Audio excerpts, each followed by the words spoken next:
Hello বন্ধুরা, আপনারা কি জানেন পৃথিবীতে এমন একটি দেশ রয়েছে যেটি চাঁদের একদম কাছাকাছি এবং প্রতিনিয়ত সেখানে ঘটতে থাকে সব অবিশ্বাস্য এবং আজব আজব ঘটনা যা পদার্থবিদ্যার নিয়মকে ভঙ্গ করে দেয়। তবে এই দেশ সম্পর্কে জানলে আপনি প্রথমে বিশ্বাস করতে চাইবেন না, কিন্তু এটাই সত্যি যা ঘটে চলেছে দক্ষিণ আমেরিকার বৈচিত্র্যময় দেশ ইকুয়েডরে। ইকুয়েডর বৈচিত্র্যময় প্রকৃতি এবং আজব ঘটনার জন্য সারা বিশ্বে বিখ্যাত।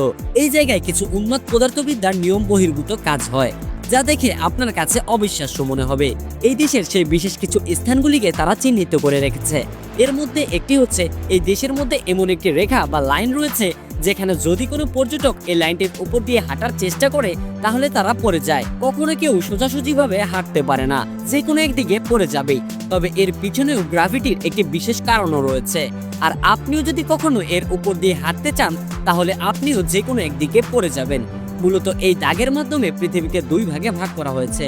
পৃথিবী যখন ঘুরতে থাকে তখন এই দাগের মধ্যাকর্ষণ বল একেবারে কম থাকে, তাই আপনি যে কোনো একদিকে পড়ে যান। সাধারণত আপনি বাসাবাড়িতে বেসিনে পানি ফেলার সময় খেয়াল করবেন পানি নিচের দিকে পড়ার সময় চারদিকে ঘুরতে থাকে, কিন্তু এই স্থানের ক্ষেত্রে এমনটা হয় না। এই জায়গায় একটি বেসিনে পানি ঢেলে দিলে সেটি নিচে যাওয়ার সময় বাম বা ডান দিকে ঘূর্ণয়ন হয় না, সোজাসুজি তা নিচে পড়ে যায়। এই জায়গায় আরো একটি অদ্ভুত ব্যাপার হচ্ছে, আপনি যদি এই পার্টিকুলার স্থানে দাঁড়িয়ে থাকেন তাহলে নিজের কোনো ছায়া দেখতে পারবেন না, অর্থাৎ এই স্থানে কোনো জিনিসেরই ছায়া পড়ে না। এর প্রধান কারণ হলো এই দেশটি পৃথিবীর একেবারে চ্যাপ্টা অংশে অবস্থিত। এখানে সূর্যের রেখা খারাপভাবে পড়ে, তাই কোনো বস্তুর ছায়া দেখা যায় না, এমনকি এখানে ঘড়িরও কোনো প্রয়োজন পড়ে না, কারণ এখানে আপনি সূর্যের দিকে তাকিয়ে সময় বলে দিতে পারবেন। আসলে এই রেখাটা পৃথিবীকে দুটি অংশ বিভক্ত করেছে, এর মধ্যে একটি নর্থ এবং আরেকটি সাউথ। এই লাইনটি হলো বিষুব রেখা।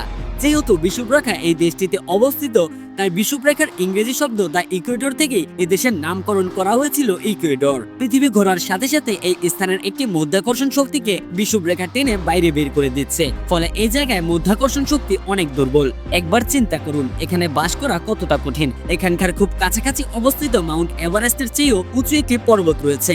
এই স্থানে এই পর্বতটির নাম মাউন্ট চিম্বোরাজো। তবে বিষুব রেখা পৃথিবীর স্থিতির কারণে চিম্বোরাজো মহাকাশের সবচেয়ে কাছের বিন্দু, অর্থাৎ যার সর্বোচ্চ চূড়া রয়েছে। যাদের সবচেয়ে কাছে প্রাচীন এই পর্বতটি পৃথিবীর সবচেয়ে পুরনো ভূমন্ত আগ্নেয়গিরি ছিল, সেই থেকে আজও তারা এই পর্বতটিকে পবিত্র মনে করে। ইকুয়েডরের মানুষজন মনে করে এই পর্বত তাদেরকে বাসস্থান, খাওয়া সহ সবকিছুর ব্যবস্থা করে দিয়েছে, তাই তারা এই পর্বতকে পূজা করে এবং এই পর্বতকেই তারা তাদের দেবতা মনে করে। চিম্বোরাজো পর্বত থেকে চাঁদকে খুব কাছ থেকে দেখা যায়। প্রচুর পর্যটক প্রতি বছর অদ্ভুত সৌন্দর্যে ভরপুর এই পর্বতটিকে পরিদর্শন করতে আসে। এটি বিশ্বের সবথেকে একাকী দ্বীপগুলোর মধ্যে একটি, যেটি গ্যালাপাগোস আইল্যান্ড নামে পরিচিত।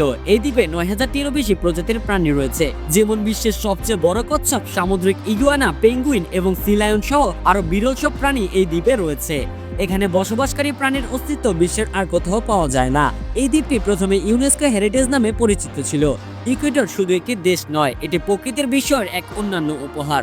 চিম্বোরাজোর চূড়া থেকে চাঁদের সৌন্দর্য উপভোগ করা হোক বা গ্যালাপাগোস দ্বীপে বন্য প্রাণীদের সঙ্গে সময় কাটানো, সবকিছু এখানে আপনাকে অন্য এক জগতে নিয়ে যাবে। তো আপনারা কি এই অদ্ভুত দেশটিকে ঘুরে দেখার স্বপ্ন দেখছেন? তাহলে আপনার মতামত জানিয়ে দিন আমাদের এই ভিডিওর কমেন্ট বক্সে। আর এমনই কিছু অদ্ভুত এবং অজানা তথ্য জানতে হলে চ্যানেলটি সাবস্ক্রাইব করে আমাদের সঙ্গেই থাকুন।